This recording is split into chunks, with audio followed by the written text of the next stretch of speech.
Often, people take a fall on their way up the ladder in life, and last night's Oscars were no exception. Jennifer Lawrence and her win for Silver Linings Playbook was briefly upstaged by her tumble up the stairs to receive her award for Best Actress. You're looking at it there. That was scary. Now, did you see the gentleman, Hugh Jackman, jump up and try to help her? He comes in from the right here. Meanwhile, the actress couldn't have played it off any better. Listen to this. You guys are just standing up because you feel bad that I fell, and that's really embarrassing, but thank you. This is nuts. That's some poise right there.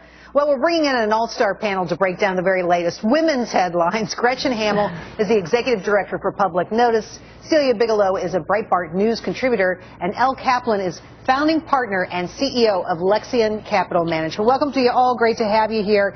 Gretchen, I'm going to start with you. I just thought this was so interesting because I think she's only 23 years old, Lawrence. She handled this with such poise. Is it because she's just young and doesn't know what it possibly could mean, or is she just that smart? You know, she's lighthearted. I mean, she always has fun. You saw her and Bradley Cooper on the red carpet last night. They were having a lot of fun. She's living in the moment. And you know what? If there's anyone who's going to have every girl's worst nightmare happen, and that's falling when you're going up a set of stairs, it's her. And she played it off well and looked so great at the same time. Celia, I thought this was interesting because this really showed the character of the men who were in that front row. If you jumped up, what a chivalrous kind of action to take, right? What did you make of that? Well, absolutely. And last night kind of proves that no matter what people think or contrary to popular belief, feminism isn't really having that much of an impact in Hollywood based on last night's actions of Hugh Jackman, God bless him. But chivalry isn't dead. It's not going to be dead. That's a real human reaction, right? Boy or girl or whatever, right? Absolutely. If a man fell down right in front of me, God bless him, I'd reach out and help him. No matter what, chivalry is not going to be dead. No matter what feminists want to believe or what they wish for, it's just not going to happen. I mean, is this about feminism, or what's this about, do you think? This is common courtesy. If someone trips, it's kind to help them. Right, I can see that, and I do think it speaks well of the men who got up, though. Oh, most definitely. It just means they were in the moment, they were thinking about what was going on, and they were willing to extend it. Themselves. Was very sweet. It was very sweet. I liked it. And I had to show it today. All right. I also want to talk about Sheryl Sandberg. There are questions about her at Facebook. Is she going to leave? There's possibility that she's going to start a whole new life, helping women get into the workforce. I'll start with you. What do you make of this, and is this a surprise? It's not a surprise. She's written this book, Lean, and it's poised to be an international bestseller. On top of that, she started the beginning of what's going to be a movement online of lean-in courses and networks and circles to really engage women and get them to lean into their ambition and to lean into their careers. I want to read a quote from that book. She said, "I believe that if more women lean in, we can change the power structure of our world and expand opportunities for all. More female leadership will lead to fair treatment for all women." Gretchen, do you believe that's right? Do you think women leaders are better in their souls than men? Of course. Hello. I don't know if I agree with that.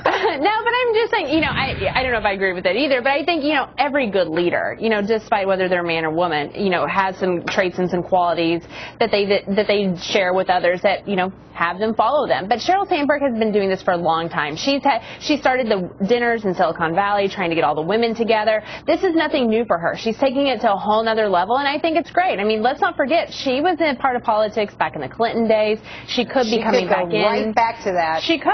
And, I mean, she's a big pro-free trade person. She has a lot of qualities and a leader that I think we would like to see back here in Washington. Yeah, she's an interesting character, that's for sure. See, I want to ask you this question because despite all the things women have done and all the progress we've seen, which is pretty darn substantial if you ask me, we still can't seem to crack into that CEO suite. It's still a problem. Why do you think that is, and will it change, you know, as you get older and grow up? And you're the youngest person on our panel, so I got to ask you this question. Well, I think it's a matter, I think the book, to be honest, is based more on emotion of women in the workforce rather than actual facts. But the fact of the matter is that women choose to work less hours than men in the workforce, which is why we see that women make substantially less than men in the workforce. But the Wall Street Journal had a great article on this last year, that women choose to work less hours than men. So I think if women stride to put more effort into their careers or choose to have a stronger career path, then we will see more women CEOs is it a question emerging. of not working hard enough? No, women work very hard. Women work just as hard as men. And as a woman who's had a career on Wall Street, I know that we're there putting in the same number of hours and working just as hard. So I think she was very curious. What stands in the way, though? Why is it that there's not 50-50 in the CEO office? I don't know. I think it's particularly true in your business. Yes, there are no female CEOs of any major banks. We're lacking in the C-suite and finance. I wanted a C-suite position, so I went out and created Lexion Capital. Well, that's what a lot of people do when they get frustrated. See, I'm going to come back to you and give you a chance to respond. Go right ahead. The fact of the matter is, if we go back and look at this Wall Street Journal article, and women have polled saying that they choose to work either part-time or less hours than men, I do think that if we see more women choosing to take a stronger career path, that we will see more women CEOs emerging. I definitely I think that, often women take time out to have kids, right, Gretchen? That happens a lot. Exactly. But I also think there's something else going on here. And Gretchen, I want to hear what you have to say about this.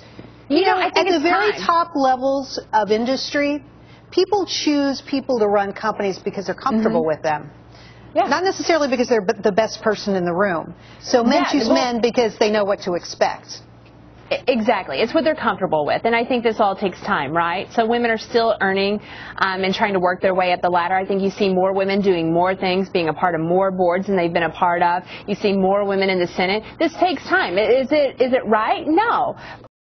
We're on a metric-based system. If you earn it and you work for it, then you will get there. And I think it's all about time, and women are earning their way up that ladder. I don't feel like I'm being held back. I got to tell you guys.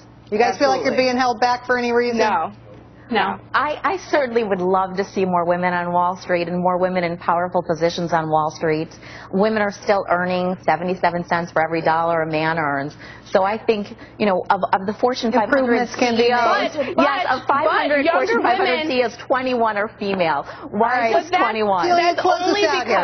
That's only because women choose to work less hours. Actually, if you I can't wait till you work a decade. Let's see if you're still saying that. Younger women actually do make more than men. They do, and that's because they're entering the workforce and they're actually earning more than men. There's a whole different generational issue going on. Celia, come back. We'll talk about that too. It drops off. Really appreciate you guys coming on and being so open with your views. I really appreciate that. Thanks, guys. Great job. Thank you. All right. And when we come back, another merger meeting.